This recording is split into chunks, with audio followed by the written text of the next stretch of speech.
papatayin daw po niya yung magulang ko, mga ganun po. May mga tauhan ako. Ginaganon po. Ginugulo po ako ng asawa po niya. Sinasabihan po ako ng digger, digger. Ganun po. Chinat nga po ako sa TikTok.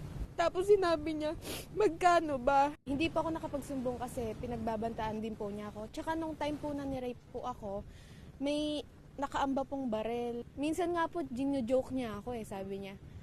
Ilalagay kita sa sako Tuwing minsan tinatakot niya ako. Lagi po nasa likod yung barel, sinasabi po niya na,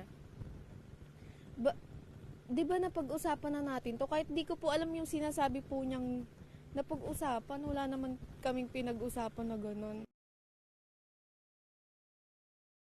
January 2022, may ibinigay raw na cellphone si Patidongan kay Gina.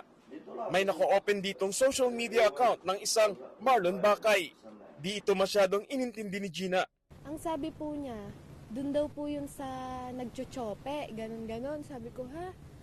Tapos hinayaan ko na po, wala naman po akong paki dun Ngayon, nalaman na lang niya na isang sabungero pala ito na kalaunan na inawala.